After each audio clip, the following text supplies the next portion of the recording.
Welcome everyone. इस lecture में हम लोग पढ़ेंगे 20 इंपॉर्टेंट मल्टीपल चॉइस क्वेश्चंस जो कि पेपर 2 इंग्लिश के लिए काफ़ी इंपॉर्टेंट हो सकते हैं। Question number 1, which of the following poems by Thomas Hardy was originally titled by the centuries death bed. कि इनमें से कौन सी पोएम का ओरिजिनल टाइटल जो था वो by the centuries death bed था। थॉमस हार्डी की पोएम थी ये। इसमें एक चीज़ मैं आपको बताना चाहूँगा कि हम लोग सिर्फ क्वेश्चन आंसर्स नहीं देखेंगे कि मैंने आपको क्वेश्चन बताया, 4 ऑप्शन दिए और सही आंसर आपको बता दिया। वो तो आपको एक तरह से याद करना ही पड़ेगा, लेकिन हम साथ ही साथ उस क्वेश्चन के बारे में जो उसका सही आंसर है, या फिर कई बार क्वेश्चन से हम लोग देखेंगे कि जो बाकी ऑप्शंस थे तो वो क्यों गलत हैं या फिर उनका क्या मतलब है। तो इससे क्या होगा कि एक ही क्वेश्चन में हम लोगों के सही आंसर तो हमें पता चल जाएगा, मैंने मार्क कर रखा है, इस तरह से हाईलाइट करा हुआ है, लेकिन जो एक ही क्वेश्चन में आपके कई सारे कॉन्सेप्ट्स क्लियर होंगे सिर्फ क्वेश्चन। तो अगर ये वीडियो ज़्यादा बड़ा हुआ 20 की जगह हो सकता है 10 ही करूँ मैं। और जिन जिन क्वेश्चंस में इंपॉर्टेंट रहेगा मैंने इंक्लूड करा है उसके बारे में, तो आप अच्छे से डिटेल में समझ पाएंगे कि आंसर ऐसा क्यों है, और हर क्वेश्चन में आपके कई सारे कॉन्सेप्ट्स क्लियर होंगे। तो फिर से देखिए, इसके थॉमस हार्डी की कौन सी पोएम थी जिसका ओरिजिनल टाइटल था by the centuries death bed. तो इसका आंसर है ये जो सी ऑप्शन है, the darkling thrush. The darkling thrush is a poem by Thomas Hardy published in 1900। तो देखिए, मैंने ऐसी छोटे मोटे इसमें नोट्स हर एक क्वेश्चन के बाद मतलब जिसमें ज़रूरी था उसमें ऐड करें, जिससे आपके और भी ज़्यादा चीज़ तैयार हो जाएगी। तो ये पोएम कब थी? 1900 में। अब मान लीजिए कि क्वेश्चन आ जाता है इसी एग्जाम में, नहीं आपका बेसिक आपको पता चल जाएगा कि 1900 में कौन सी पोएम पब्लिश हुई थी, या फिर द डार्कलिंग थ्रश कौन से ईयर में पब्लिश हुई थी, तो आप बता सकते हैं 1900 में। इसके बारे में देखिए, डिटेल में लिखा है आगे, describes a bleak winter landscape and the speaker's thoughts as he listens to the song of a thrush. Winter landscape है यानी ठंड का मौसम है वहाँ पर जहाँ पर स्पीकर बैठा है, और इस पोएम में जो स्पीकर के थॉट्स हैं उसके बारे में उसने बताया है। और वो क्या कर रहा है असल में, वहाँ पे सॉन्ग सुन रहा है, song of the thrust. Thrust एक बर्ड है, तो उसके सॉन्ग को सुन रहा है, और उसके सुनते हुए उसके दिमाग में जो भी थॉट्स आ रहे हैं उसको इस पोएम के थ्रू वो एक्सप्रेस कर रहा है। Despite the surrounding desolation the bird's joyful singing offers a glimmer of hope and comfort to the speaker. तो स्पीकर है वहाँ पर बिल्कुल अकेला है, लेकिन अकेला होने के बावजूद जो उस बर्ड की जॉयफुल सिंगिंग है वो राइटर को अ ग्लिमर ऑफ होप प्रोवाइड करती है, मतलब एक उम्मीद की किरण एंड कंफर्ट प्रोवाइड करती है। The poem is notable for its melancholic tone and themes of death and renewal. ये जो पोएम है ये जानी जाती है इसकी मेलंकोलिक टोन के लिए। मेलंकोलिक टोन मतलब एक सैड टोन में ये पोएम लिखी है, और जिस थीम पर राइटर इसमें बात कर रहा है वो है डेथ और renewal. The darkling thrush is also known as by the centuries dying bed. अब वो इस नाम से भी जानी जाती है, जो इसका करंट में नाम है वो द डार्कलिंग थ्रश है, by the centuries death bed. तो आंसर आपको पता चल गया कौन सा है, लेकिन आपने इसी के साथ देखिए कितने सारे आपने और ज़्यादा टॉपिक्स और ज़्यादा कॉन्सेप्ट आप समझ सकते हैं। ऐसे ही हर एक क्वेश्चन में मतलब जिसमें ज़रूरी होगा उसमें मैंने इंक्लूड करा है। सेकंड क्वेश्चन देखिए, which of the following descriptions fits the unit of words dactyl. जैसे पोएम में आपने जानते होंगे कि जो पोएट्स हैं वो कोई ना कोई मीटर एक यूज़ करते हैं लिखने के लिए। तो उसमें सिलेबल एक कॉन्सेप्ट है, किसी वीडियो में मैं सोच रहा हूँ उसको अलग से डिटेल में बताऊंगा। कि जैसे कोई लाइन अगर पोएट लिखता है तो उसमें मतलब एक वर्ड में भी कई सारे सिलेबल्स होते हैं, तो वहाँ पे वर्ड से हम इतना ज़्यादा ध्यान नहीं देते हैं, सिलेबल्स पे ध्यान देते हैं कि सिलेबल जो है वो पहला सिलेबल होगा। अब जो डेक्टिल एक मीटर है उसमें एक सिलेबल होगा जो कि स्ट्रेस्ड, या फिर इसको हम लॉन्ग सिलेबल भी बोल सकते हैं, और उसके बाद दो अनस्ट्रेस्ड सिलेबल्स होंगे, मतलब जो शॉर्ट सिलेबल जिन्हें हम बोलते हैं। तो इसमें ऐसे आप समझ लीजिए कि जो पहला सिलेबल होगा उस पर थोड़ा सा ज़्यादा जोर दिया जाता है बोलते समय, ज़्यादा स्ट्रेस दिया जाता है, और नेक्स्ट दो सिलेबल होंगे उन पर थोड़ा सा कम स्ट्रेस दिया जाता है। तो डेक्टिल जो है वो यही फॉर्म होती है। ये देखिए, डिटेल में मैंने थोड़ा सा बताया था कि क्लासिकल ग्रीक और लैटिन पोइट्री में इसका यूज़ होता था, और ये काफ़ी एक कॉमन मीटर था, और कई तरह की पोइट्री फॉर्म्स में यूज़ होता था, जैसे कि हिम्स हो गई या फिर फोक सॉन्ग्स हो गए। इंग्लिश में the dactyl is often used in some forms of light verse and children's poetry. तो यहाँ पे भी देखिए, अब डेक्टल के बारे में आपको पता चल गया कि लाइट वर्स में यूज़ होता था, चिल्ड्रंस पोइट्री में यूज़ होता था। भले ही इन सबके क्वेश्चंस ना बने, हम मैं ये नहीं कह रहा कि हर एक के क्वेश्चंस आपके अलग से इसमें बन जाएंगे, लेकिन बन भी सकते हैं, और अगर नहीं भी बनते हैं तो कम से कम आपके जो कॉन्सेप्ट हैं वो और ज़्यादा क्लियर, मतलब एक तरह से कह सकते हैं जो नॉलेज है वो और ज़्यादा डिटेल में आप समझ रहे हैं सिर्फ एक क्वेश्चन के थ्रू, और काफ़ी चीज़ें उससे रिलेटेड है वो समझ पा रहे हैं। Question 3, which of the following works is reviewed in George Orwell's essay inside the well. तो जॉर्ज ऑरवेल का एक एसे है इनसाइड द वेल, तो उसमें उन्होंने किसके लिटरेरी वर्क का रिव्यू करा है? तो इसका सही आंसर है Henry Miller's Tropic of Cancer. तो इनसाइड द वेल जो है वो एक एसे है जॉर्ज ऑरवेल का, जो कि उन्होंने 1940 में लिखा था। इस एसे में वो क्या करते हैं, हेनरी मिलर की जितनी पोएम्स हैं उनके कलेक्शन को रिव्यू करते हैं और रिफ्लेक्ट करते हैं उस पर, मतलब एक तरह से प्रकाश डालते हैं कि उस समय जो मॉडर्न लिटरेचर और कल्चर था, उस टाइम पे जो नया लिटरेचर आ रहा था वो किस स्टेट में था। He argues that modern literature has become inward looking and self obsessed. और एक तरह से इस ऐसे में वो कंप्लेन कर रहे थे कि जो उस समय का मॉडर्न लिटरेचर आ रहा था वो बहुत ज़्यादा सेल्फ ऑब्सेस्ड, यानी जो राइटर्स हैं वो सिर्फ अपने पर्सनल एक्सपीरियंसेस और अपने ही पर्सनल इमोशंस पे ज़्यादा ध्यान दे रहे थे, उन्हीं के बारे में लिटरेचर लिख रहे थे, rather than on the larger political and social issues of the day. बजाय किसके, जो उस समय के पॉलिटिकल या फिर जो सामाजिक इश्यूज होते थे उनके ऊपर ज़्यादा ध्यान नहीं दे रहे थे, सिर्फ अपने पर्सनल एक्सपीरियंस और इमोशंस पे ध्यान दे रहे थे। It is a review of Miller's poetry, मैंने बता दिया, but it also serves as a broader reflection on the state of literature and culture in the early 20th century. तो ये जो इनसाइड द वेल ऐसे है उसमें उन्होंने हेनरी मिलर की पोइट्री का तो रिव्यू करा है, लेकिन साथ ही साथ हमें उसमें ये देखने को भी मिलता है, ये जानने को मिलता है कि उस समय का लिटरेचर और जो कल्चर था वो कैसा था अर्ली 20th सेंचुरी में। Why did T S Elliott assert that Virgil not Homer is the poet of Europe? T S Elliott ने ऐसा क्यों माना कि होमर नहीं बल्कि वर्जिल जो है वो असल में पोएट ऑफ यूरोप है? तो इसमें कई सारे ऑप्शंस हैं कि there are some initial moral concerns, Virgil belongs to the Roman period, Homer was a pagan who was a renegade, Virgil wrote in Latin while Homer wrote in Greek. तो इसका सही ऑप्शन हाईलाइट कर रखा है मैंने, A option है, there are some initial moral concerns in Virgil. इसका detail में पढ़ेंगे तो आप समझ जाएंगे कि ये क्या क्वेश्चन में क्यों पूछ रहा है ऐसा। Eliot saw Homer's epics as too focused on the heroic actions of individuals. देखिए हर कोई कहता था कि होमर जो है वो है पोएट ऑफ द यूरोप, लेकिन टी एस एलियट ने कहा कि जो होमर्स के एपिक्स थे, जो वो एपिक्स लिखते थे, तो वो बहुत ज़्यादा फोकस करते थे इंडिविजुअल के हीरोइक एक्शंस पे, मतलब इंडिविजुअल्स के एक्शंस पे बहुत ज़्यादा फोकस करते थे। और किस चीज़ की कमी थी उनमें? And lacking in the kind of moral and religious vision that was necessary to provide a foundation for culture. और टी एस एलियट का मानना था कि कल्चर की नींव रखने के लिए, कल्चर का फाउंडेशन रखने के लिए जो मॉरल और रिलीजियस विजन ज़रूरी था वो होमर्स के वर्क में नहीं था, वो उन्हें किस में मिला? There are some initial moral concern in Virgil, Virgil के वर्क्स में मिला। तो उनका कहना था कि शुरुआत में वर्जिल ने कुछ मॉरल इश्यूज, मॉरल कंसर्न्स पर भी बात करी, इसीलिए उनके लिए poet of the Europe Virgil थे, ना कि होमर।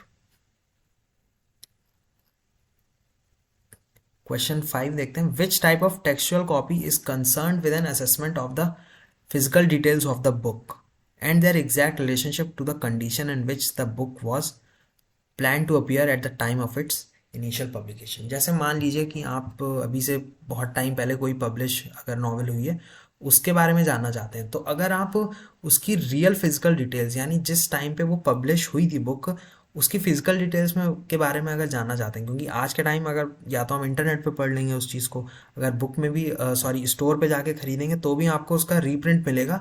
ज़रूरी नहीं है कि जिस तरह से शुरुआत में वो बुक पब्लिश हुई हो जिस फिजिकल डिटेल्स के साथ वैसे ही मिल जाए आपको।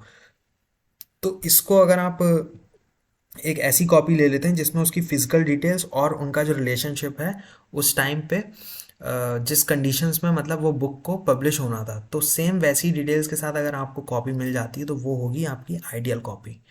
ठीक है, इसका डिटेल में थोड़ा देखते हैं। An ideal copy is a hypothetical reconstruction of the book as it was intended to be when it was first publish. यानी उस बुक को दोबारा रिकंस्ट्रक्ट, दोबारा बनाते हैं सेम उसी कंडीशन में जैसे कि वो फर्स्ट पब्लिश हुई थी। और किस चीज़ का ध्यान देखते हैं?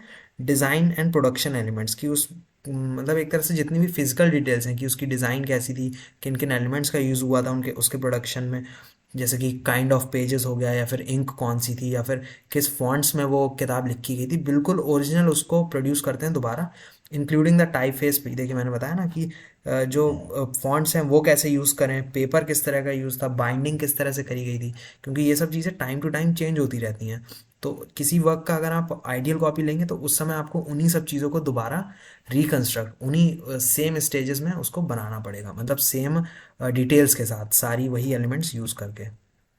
इसका देखिए फ़ायदा क्या होता है, this allows scholars and researchers to study the text as it was originally presented and to understand the context in which it was created and published.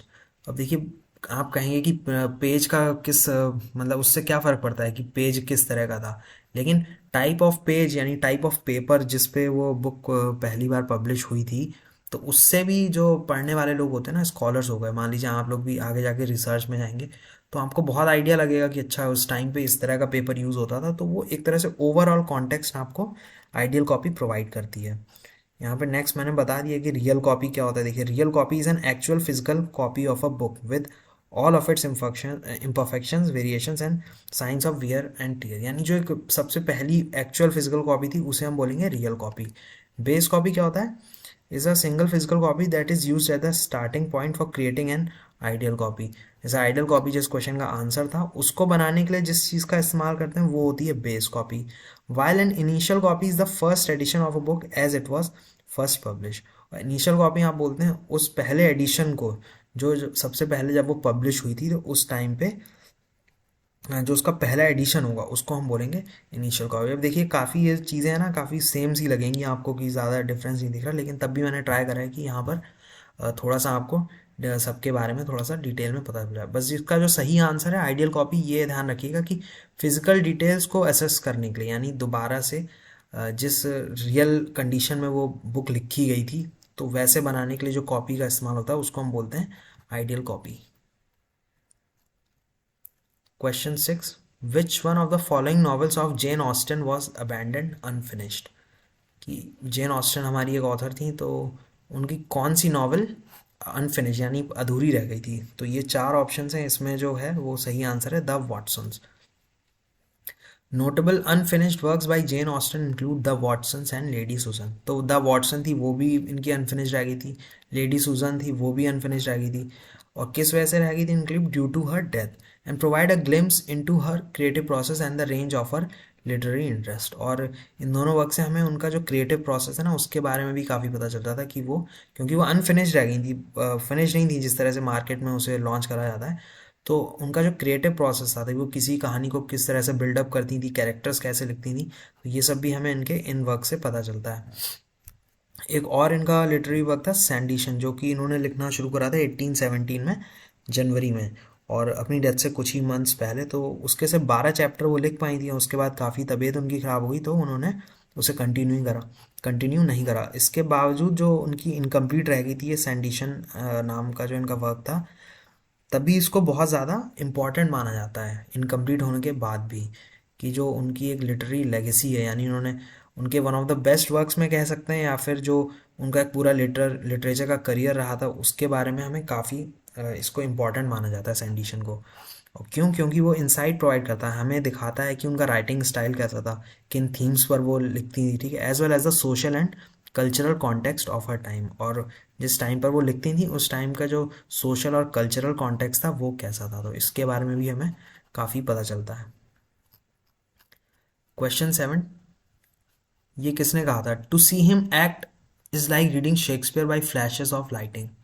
Coleridge जो हमारे एक राइटर हैं सैमुअल टेलर कॉलरिज, इन्होंने लिखा था एक Shakespearean actor के लिए कि to see him act is like reading Shakespeare by flashes of lightning. तो एडमंड कीन नाम का एक जो एक्टर था उसके लिए उन्होंने कहा था।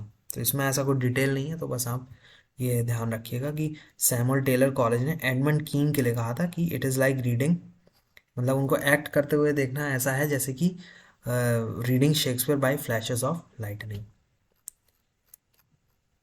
क्वेश्चन 8, इस तरह के क्वेश्चंस काफ़ी आते हैं एग्जाम्स में, आपने ध्यान दिया होगा, इसको थोड़ा सा मैं स्मॉल कर लेता हूँ जिससे एक ही में दिख जाए। Match the character with the novel, मतलब दो लिस्ट आपके सामने होंगी, एक इधर यहाँ पे कैरेक्टर्स लिखा हुआ है, एक तरफ नॉवेल्स। अब यहाँ तो इन्होंने मैच मतलब बता दिया है कि ये कैरेक्टर्स हैं ये नॉवेल्स हैं, कई बार सिर्फ लिस्ट 1 या लिस्ट 2 या लिस्ट ए लिस्ट बी ऐसे करके लिखा होगा।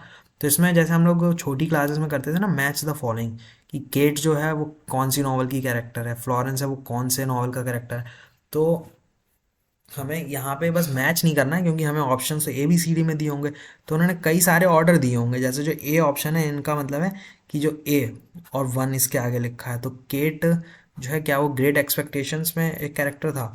नहीं था। अगर देखिए मान लें यहाँ पे आपको एक भी अगर या दो पता है अच्छे से, तो आपको बाकी सब देखने की ज़रूरत नहीं है। अब मान लीजिए इसका सही आंसर यहाँ पे देखते हैं, मैंने मार्क करा है बी वाला। अब बी सही आंसर है, यानी ए के साथ जो है वो सेकंड मैच हो रहा है। तो जो केट है वो कौन सी नॉवल में कैरेक्टर थी? निकोलस निकलबाई में। अब आप ये देख लो, अगर आपको ये श्योर है कि ए जो है वो टू से मैच कर रहा है, और ए के सामने टू किसी और ऑप्शन में है भी नहीं, ए में भी नहीं है, सी में भी नहीं है, डी में, सिर्फ बी ऑप्शन में ए के साथ टू है, तो ये आपका सही आंसर हो जाएगा। ठीक है, तो इसमें आप एलिमिनेट करके भी, मतलब अगर आपको एक पता है अच्छे से, इसमें देखिए डी के साथ थ्री पता है, मान लीजिए आपको एग्नेस पता है कि ये जो कैरेक्टर है वो डेविड कॉपरफील्ड नॉवल में है, तो डी के सामने थ्री और किसी ऑप्शन में है ही नहीं, सिर्फ इस वाले ऑप्शन में, तो ये ऑटोमेटिकली आप बी वाले को, लेकिन ये तब करिएगा जब आपको एक उसका ऑप्शन एकदम श्योर हो और थ्री किसी और उसमें हो भी ना। अब मान लीजिए यहाँ पे भी थ्री होता और बाकी के बारे में आपको पता ही नहीं है, तो उनमें से कोई सा भी सही हो सकता था। लेकिन यहाँ पे दो ऑप्शन मिल गए, मान लीजिए आपको ए और डी पता था, केट निकलस निकलबाई में है, एग्नेस जो है वो आपकी डेविड कॉपरफील्ड में है, तो ये ऑप्शन तो सिर्फ बी है, तो ये आपका सही हो गया ऑप्शन। नेक्स्ट क्वेश्चन भी ये देखिए, मैं आपको बता रहा था कि यहाँ पे अब इन्होंने लिस्ट वन और लिस्ट टू बताया नहीं कि ये हैं क्या असल में। तो यहाँ पे खैर क्वेश्चन में इन्होंने बता दिया कि कॉन्सेप्ट्स हैं और उनके डिस्क्रिप्शन है। यहाँ पे कुछ ऑब्जेक्ट्स या कॉन्सेप्ट्स हैं और उनके मतलब लिखे हुए हैं आगे, तो ये आपको मैच करना है। तो अब जैसे मान लीजिए आपको फार्स का नहीं पता, म्यूजिक हॉल का नहीं पता क्या होता है, प्रॉप्स का मतलब आपको पता है, तो आप इसमें देखेंगे कि प्रॉप्स क्या होता है। Articles and objects used on the stage, कि जब कोई भी स्टेज पर प्ले या ड्रामा परफॉर्म करा जाता है, तो जिन चीज़ों का इस्तेमाल करके वहाँ पे स्टेज पे एक सीन क्रिएट करा जाता है, उन्हें हम बोलते हैं प्रॉप्स। तो बी के साथ हो गया आपका वन मैच, ये आपको श्योर है अगर। ठीक है, तो बी के साथ वन देखिए आप किस में दिया हुआ है, सिर्फ बी ऑप्शन में दिया हुआ है, तो ये आपका सही आंसर हो जाएगा। मान लीजिए आपको क्लोजेट ड्रामा भी पता है कि क्या होता है, अब यहाँ पे ड्रामा नाम से और कुछ है ही नहीं, तो क्लोजेट ड्रामा कौन सा ड्रामा होता है? Which is written to be read rather than acted, जिसको राइटर ये दिमाग में रख के लिखता है कि इसको पढ़ के सुनाया जाएगा, स्टेज पर एक्ट नहीं करा जाएगा। तो डी के साथ कौन सा हो गया? फोर। तो देखिए इसी में डी के साथ आपका, सॉरी डी के साथ आपका सेकंड हो गया ये drama to be read rather than acted, तो क्लॉजेट ड्रामा आपका हो गया डी टू। तो डी के साथ टू किस में है? तो यहाँ पे आपका ये एकदम श्योर हो जाएगा, यानी इसमें अगर आपका एक ऑप्शन है जो कि आपको पता है पक्का, और वो ऑप्शन किसी और उसमें नहीं दिया हुआ है, और फिर आप उसे कंफर्म करना चाहते हैं, तो किसी एक और ऑप्शन जिसमें आपको थोड़ा आइडिया हो कि यहाँ पे ऐसे इजी था कि ड्रामा नाम से और कुछ है ही नहीं, तो डी के साथ टू ही होगा, और डी के साथ टू यहाँ पे सिर्फ ऑप्शन बी में है। समझ गए होंगे आप लोग मैं क्या कह रहा हूँ? ठीक है, ये मैंने उसके जो सही आंसर थे वो लिख दिए थे सामने, तो इसको भी आप देख सकते हैं एक बार। क्वेश्चन 10 देखते हैं। Which one of the following pair terms is correct in its explication? Explication का मतलब किसी चीज़ को डिस्क्राइब करना है, उसका मीनिंग आप समझ सकते हैं। तो फोनोलॉजी क्या होता है? Sound system. Semiology ordering of speech sounds. Etymology sign system. तो ये जो है ये सब इनमें एक ही सही है, बाकी सब गलत है, तो सही आंसर आपको दिख ही रहा है, ऑप्शन ए जो है फोनोलॉजी साउंड सिस्टम। तो correct pair is phonology sound system. क्यों? क्योंकि phonology is the study of sound system of a language including the sounds used in speech and there relationships with each other. Phonology का मतलब क्या होता है कि sound system of a language, जिसमें जो आप स्पीच यूज़ कर रहे हो उसमें किस तरह के साउंड्स का यूज़ होता है, तो उसे हम बोलेंगे फोनोलॉजी। अब देखिए ये तो मैंने आपको बता दिया सही आंसर है, बाकी सब गलत क्यों है? तो यही मैं आपको बता रहा था कि एक क्वेश्चन से आप लोग कई सारे क्वेश्चन प्रिपेयर कर पाएंगे अगर थोड़ा सा डिटेल में। अब हर जगह इस तरह से बुक में नहीं दिया होता है और टाइम भी लगता है, लेकिन अगर आप चाहते हैं, टाइम है आपके पास ज़्यादा, तो इस तरह से पढ़िए। तो अब जो गलत ऑप्शन है सेमियोलॉजी, वो क्यों है गलत? ये वाला आंसर क्यों नहीं हुआ सही? क्योंकि semiology is the study of science and symbols and how they are use to convey mean. Semiology का मतलब है कि साइंस और सिंबल्स को पढ़ना और कैसे उन साइंस और सिंबल को यूज़ करते हैं अपनी बात सामने रखने के लिए, तो उसको हम बोलते हैं सेमियोलॉजी, ना कि ऑर्डरिंग ऑफ स्पीच साउंड। इस वजह से ये भी गलत हो गया। एटिमोलॉजी का रियल मीनिंग क्या होता है? Is the study of history of words, their origins and how their meanings have change over time. मतलब कोई भी वर्ड होगा वो कहाँ से आया, उसका ओरिजिन क्या था, या ओवर टाइम उस वर्ड का मीनिंग कैसे कैसे चेंज हुआ, तो इसको जब हम पढ़ेंगे उसको हम बोलते हैं, उस स्टडी को बोलते हैं एटिमोलॉजी। ठीक है, मॉर्फोलॉजी का मतलब होता है study of the structure of words including the ways in which the words are formed and their components, यानी जो वर्ड है उसका स्ट्रक्चर क्या है किसी भी वर्ड का, या उसमें किन किन चीज़ों का, किन कंपोनेंट्स का इस्तेमाल हुआ, तो इन सब के बारे में जब हम पढ़ेंगे तो उसे हम बोलते हैं मॉर्फोलॉजी। तो इस वजह से ये ऑप्शन भी आपका गलत है, सही आंसर आपका हो गया ए, फोनोलॉजी साउंड सिस्टम। तो अभी इस मैंने 10 और क्वेश्चन रखे हैं, टोटल 20 हैं इसमें, तो वो मैं नेक्स्ट पार्ट 2 निकाल दूंगा इसी लेक्चर का, तो उसमें आप लोग देखिएगा। और आई होप कि आपको पसंद आया होगा इस तरह से मैं जो आपको बता रहा हूँ कि एक ही क्वेश्चन में आपके कई सारे, अब यही एग्जांपल आप देख लीजिए कि आपने एक सही था, इसको आप रट लेंगे, बहुत अच्छी बात है, एग्जाम में लिख देंगे। लेकिन यहाँ अगर आप इस तरह से पढ़ते हैं, हल्का हल्का आइडिया ले लीजिए, ये नहीं कह रहा कि इसको डिटेल में पढ़िए, लेकिन जैसे मैंने यहाँ पे नोट्स आपको दिए हैं, तो अगर इस तरह से ही आप बताएंगे कमेंट्स में कि काफ़ी ज़्यादा आपको समझ में आ रहा है, क्योंकि एक ही क्वेश्चन में आपके 3-4 टॉपिक्स क्लियर हो जा रहे हैं थोड़े बहुत, तो और सही आंसर तो मैं मतलब बता ही रहा हूँ आपको, वो मैंने अलग से इस वैसे पहले से ही मार्क कर रखे हैं हाईलाइट वाले, कि आपको जो भी क्वेश्चन, मान लीजिए आपको ये सब पढ़ना ही नहीं है, आप कह रहे हैं हमें सिर्फ आंसर क्वेश्चन चाहिए, तो इसका आप स्क्रीनशॉट लीजिए, बाकी नीचे का इग्नोर कर दीजिए। और अगर आप पढ़ना चाह रहे हैं कि एक ही क्वेश्चन में कई सारे कॉन्सेप्ट्स क्लियर हो जाएं इतने कम नोट्स में, तो फिर आप इसको नीचे वाला जो पार्ट है इसको भी अच्छे से पढ़िए। तो बाकी ये एग्ज़ाम्स जो भी आपके आने वाले हैं उसके लिए प्रिपेयर करिए। और इस तरह से मैं नेक्स्ट, मैंने और भी इसी के लिखे हैं 10 क्वेश्चन और इसी पार्ट में, तो वो मैं इसके बाद वाले वीडियो में कर दूंगा। कोई भी डाउट हो आपसे किसी भी टॉपिक से रिलेटेड तो पूछ सकते हैं। Thank you.